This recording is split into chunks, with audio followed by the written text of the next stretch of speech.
преднизолон, короче говоря, и 2 таблетки туберкулезного. И вот такое вот количество витаминов, микроэлементов, микрозим, самые любимые ингаляции, которые, надеюсь, в скором времени отменятся и пропадут вовсе. Адовая связь. Его знали не просто как спортсмена, красавца, доброго и приятного парня, но как и настоящего бойца со страшной болезнью. Несмотря на диагноз муковисцидоз, Даниил профессионально занимался пауэрлифтингом и каждый день доказывал, что даже такая болезнь не сможет помешать идти к цели. Муковисцидоз – редкое, тяжелое наследственное заболевание. Характеризуется поражением эндокринных желез, дыхательных путей, желудочно-кишечного тракта, репродуктивной системы.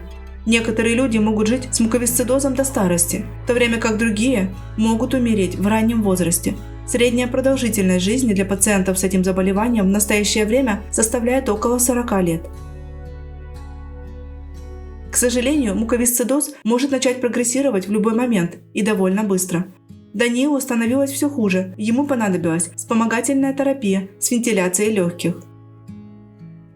Вчера и сегодня состояние совсем тяжелое. Еле дышать не могу. Ощущение, что вот душит вот здесь вот. Напротив палаты туалет находится, там все курят. Все в палату несется. Палата вся забита батареями. Невыносимо душно, жарко. Семья обратилась в благотворительный фонд, чтобы собрать деньги на кислородный баллон. Цена на такое оборудование довольно высокая. На тот момент стоимость одного баллона составляла 50 тысяч рублей. Необходимое оборудование удалось довольно быстро купить. И Даниил смог дожить до долгожданной пересадки легких. Ему сделали операцию в 2018 году. Даниилу поставили диагноз муковисцидоз в 3 месяца. К 20 годам у него уже было множество сопутствующих хронических заболеваний. Для поддержания жизнедеятельности приходилось ежедневно делать ингаляции, принимать ферменты, антибиотики. Из-за ослабленного иммунитета начались и другие проблемы. У Дани был обнаружен туберкулез. Врачи рекомендовали на время лечения и пока ожидается пересадка легких ограничить занятия спортом и другую физическую нагрузку, но он не мог без соревнований и продолжал ходить в фитнес-зал. И легкие не выдержали. Резкое ухудшение состояния привело к необходимости подключать вентиляцию легких. Однако после пересадки легких борьба за жизнь продолжалась. У него вновь обнаружили туберкулез в активной форме. Мне поставили диагноз туберкулез после трансплантации легких. Бобрышев? Да. Ты знаешь, у тебя тут туберкулез нашли? Но Даниил рук не опускал, прошел необходимое лечение и стал восстанавливаться. В течение следующих 2 лет он старался жить, не обращая внимания на болезнь. Вернулся к любимому делу, вновь стал посещать спортивный зал, дышал полной грудью и радовался, что получил второй шанс. В 2022 году все изменилось.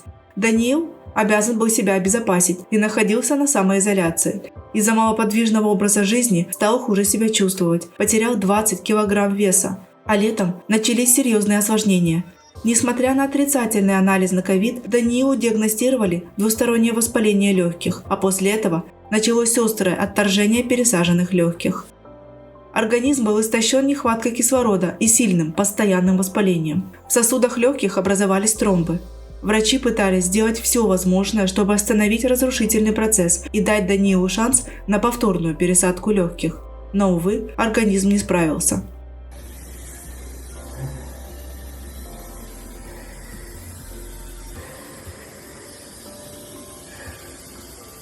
Даня был умным, сильным, очень добрым и слишком молодым, чтобы проиграть болезни. У него было много планов, которым уже не суждено сбыться. Но он до последнего вздоха верил, что справится.